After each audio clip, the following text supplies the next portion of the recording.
नमस्कार दोस्तों, एक बार फिर से स्वागत है आपका बेल्ट्रॉन की तैयारी 2024 एमएस कंप्यूटर जोन के साथ। तो बढ़ते हैं अपने अगले क्वेश्चन की तरफ। क्वेश्चन नंबर 19 है।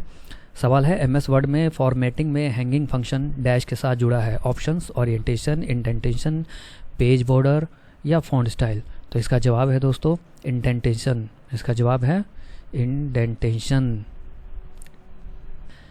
तो अगला क्वेश्चन है क्वेश्चन नंबर 20। एमएस एक्सेल में सेल के आकार को बदलने रीसाइजिंग के लिए निम्नलिखित में कौन सा विकल्प सही है। दोस्तों इसमें एमएस एक्सेल में सेल का आकार रीसाइज बदलने के लिए केवल कॉलम की ऊंचाई को समायोजित किया जा सकता है, केवल रो की चौड़ाई। अब देखिए कॉलम की ऊंचाई नहीं बढ़ती है, कॉलम की जो होती है चौड़ाई बढ़ती है, और रो जो होती है उसकी ऊंचाई बढ़ती है। यहाँ सेकंड नंबर रो जो होती है इसकी क्या होती है, आपको केवल रो जो होता है केवल इसका आपको ऊंचाई बढ़ती है। 3 नंबर जो यहाँ पर लिखा गया है इसमें है रो की चौड़ाई और कॉलम की ऊंचाई को समायोजित किया जा सकता है। क्लियर है कि रो की आपकी ऊंचाई बढ़ेगी और कॉलम की चौड़ाई बढ़ेगी। तो सही जवाब आपका क्या है? सही जवाब है आपका 4 नंबर। अगले क्वेश्चन की तरफ बढ़ते हैं। एमएस एक्सेल 2016 के फाइल मेन्यू का विकल्प निम्नलिखित में कौन सा है। तो इसका जवाब देख लेते हैं, क्लोज।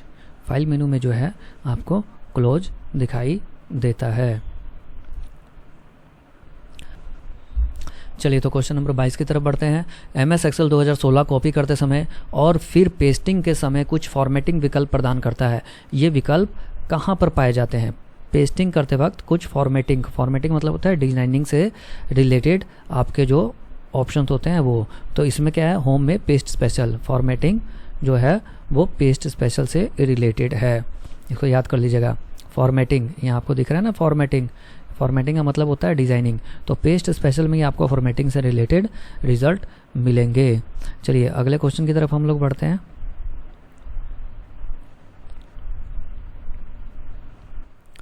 ईमेल का उपयोग पहली बार डैश पर किया गया था। तो किस पर किया गया था ईमेल का उपयोग पहली बार?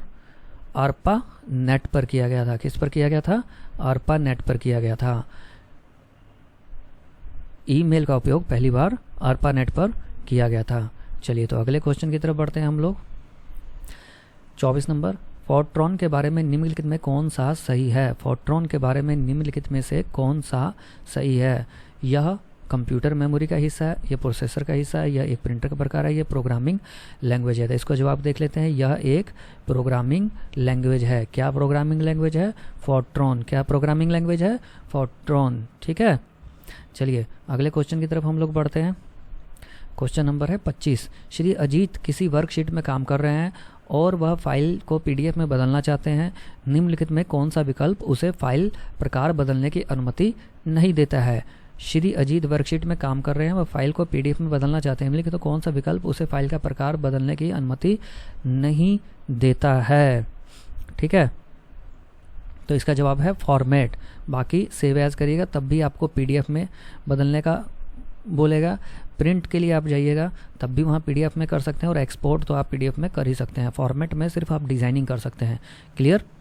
बढ़े अगले क्वेश्चन की तरफ बढ़ते हैं। क्वेश्चन नंबर 26 है। एमएस वर्ड में रिव्यू मेन्यू का हिस्सा निम्नलिखित में कौन सा नहीं है? एमएस वर्ड 2016 में रिव्यू मेन्यू का हिस्सा निम्नलिखित में कौन सा नहीं है? तो इसका जवाब है टेबल ऑफ कंटेंट। क्या है इसका जवाब? टेबल ऑफ कंटेंट, विषय सूची। MS word 2016 new comment, word count, compare नहीं है, टेबल ऑफ कंटेंट है। किसका? रिव्यू मेन्यू का हिस्सा। किसका? रिव्यू मेन्यू का हिस्सा।